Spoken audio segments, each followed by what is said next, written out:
الرحمن علم القرآن خلق الإنسان علمه البيان.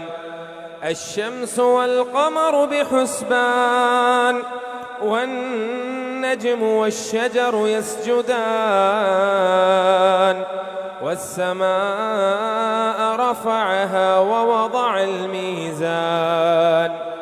ألا تطغوا في الميزان وأقيموا الوزن بالقسط ولا تخسروا الميزان والأرض وضعها للأنام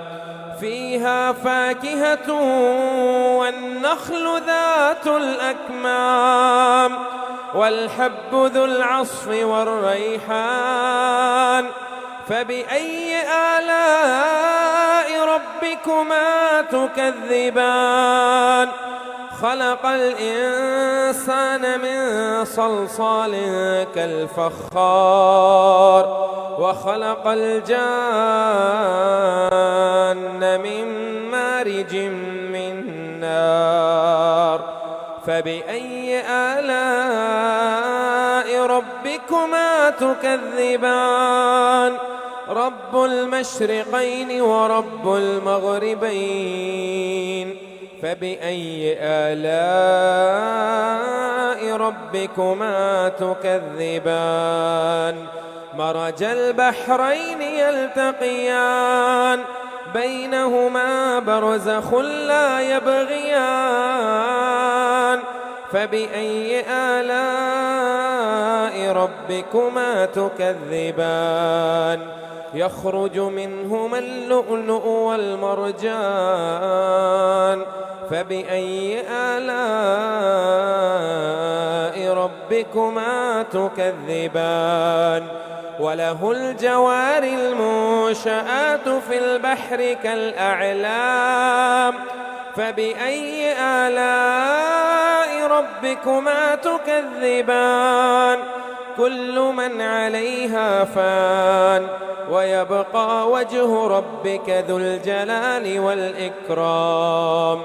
فبأي آلاء ربكما تكذبان يسأله من في السماوات والأرض كل يوم هو في شأن فبأي آلاء ربكما تكذبان سنفرغ لكم أيها الثقلان فبأي آلاء ربكما تكذبان يا معشر الجن والإنس إن استطعتم أن تنفذوا من أقطار السماوات والأرض فانفذوا لا تنفذون إلا بسلطان فبأي آلاء ربكما تكذبان يرسل عليكما شواظ من نار ونحاس فلا تنتصران فبأي آلاء ربكما تكذبان فإذا انشقت السماء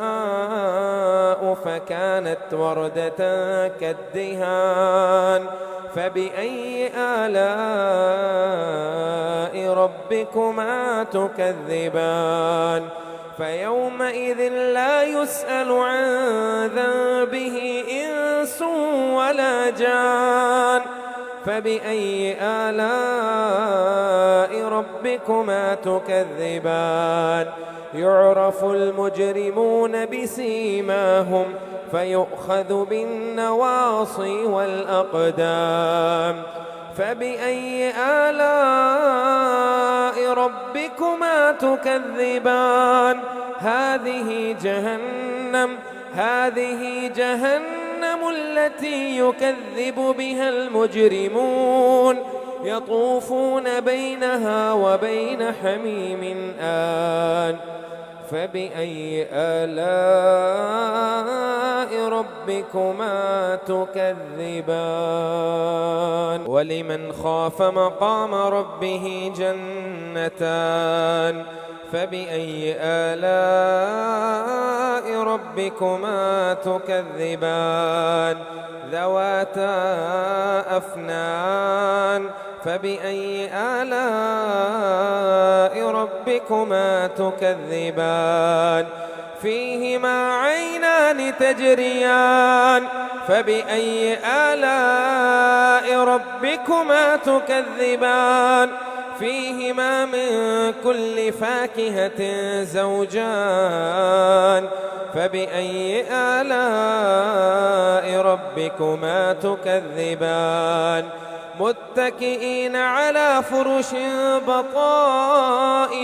من استبرق وجنى الجنتين دان فبأي آلاء ربكما تكذبان فيهن قاصرات الطرف لم يطمثهن إنس قبلهم ولا جان فبأي آلاء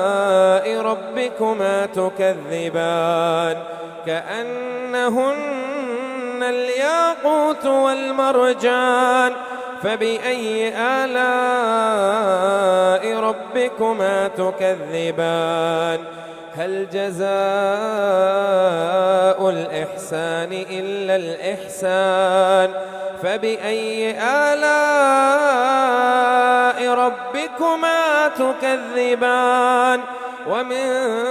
دونهما جنتان فبأي آلاء ربكما تكذبان